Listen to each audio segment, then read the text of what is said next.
Last time ನೀವು ಕೇಳಿದಾಗಲೂ ಹೇಳಿದ್ದೆ, gas ಬೆಲೆ, ಪೆಟ್ರೋಲ್ ಬೆಲೆ, ಆಮೇಲೆ ಡೀಸೆಲ್ ಬೆಲೆ, ಪ್ರತಿಯೊಂದರ ಬೆಲೆ ಮೋದಿ ಅದನ್ನು ದಿನ ಬಿಟ್ಟು ದಿನ ಏರಿಸ್ತಾನೆ ಇದ್ದಾರೆ. ಬಹುಶಃ ಅವರಿಗೆ ದೇಶದ ಬಗ್ಗೆ ಕಾಳಜಿ ಇಲ್ಲ ಮತ್ತು ಜನ ಏನು ನಂಬಿಕೆ ಇಟ್ಟು ಅವರಿಗೆ ಓಟ್ ಕೊಟ್ಟು ಆರಿಸಿ ತಂದು ಸರ್ಕಾರ ಮಾಡಿತ್ತು, ಅವಕಾಶ ಮಾಡಿಕೊಟ್ಟಿತ್ತು, ಅದನ್ನು ಇವತ್ತು ಆ ವಿಶ್ವಾಸವನ್ನು ಕಳೆದುಕೊಂಡಿದ್ದಾರೆ ಮತ್ತು ಕೇವಲ ಮಾತಿನಿಂದನೇ ಪ್ರತಿಯೊಬ್ಬರಿಗೂ ಕೂಡ ಕನ್ವಿನ್ಸ್ ಮಾಡ್ತಕ್ಕಂಥ ಪ್ರಯತ್ನ ಮಾಡ್ತಾರೆ.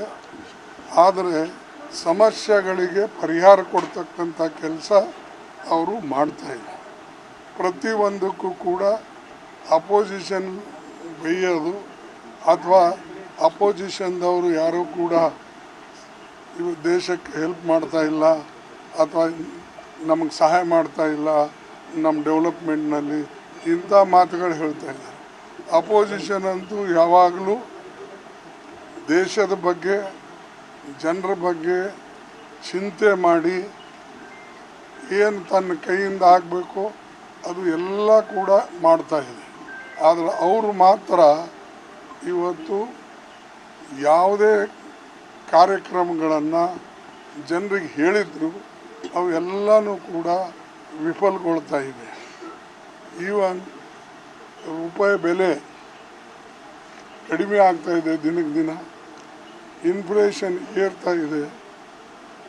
ನಾನು ಮೊದಲೇ ಹೇಳಿದ್ದೆ, ಎಂಪ್ಲಾಯ್ಮೆಂಟು ಕೂಡ ಅವರು ಅನ್ಎಂಪ್ಲಾಯ್ಮೆಂಟ್ ಇವತ್ತು ವಿದ್ಯಾರ್ಥಿಗಳು ಎಷ್ಟಿದ್ದಾರೋ, ಜನ ಇದ್ದಾರೋ, ನಾಗರಿಕ ಅವ್ರ ಬಗ್ಗೆನೂ ಅವ್ರ ಕಾಳಜಿ ಇಲ್ಲ. ಮತ್ತು ನಾವು ಹಿಂದೆ ತಂದಂಥ ಕಾರ್ಯಕ್ರಮ ಏನಿತ್ತು ಮನ್ರೇಗಾ ಅಂತ ಕಾರ್ಯಕ್ರಮ, ಅದಕ್ಕೂ ದುಡ್ಡಿಲ್ಲ. ಅಂದರೆ ಪ್ರತಿ ಒಂದರಲ್ಲಿ ವಿಫಲವಾದಂಥ ಈ ಸರ್ಕಾರ ಬರೇ ಮಾತಿನ ಮಲ್ಲ ಹೊರತಾಗಿ ಮಾತು ಬಿಟ್ಟರೆ ಜನರ ಬಗ್ಗೆ ಕಾಳಜಿ ಇಲ್ಲ.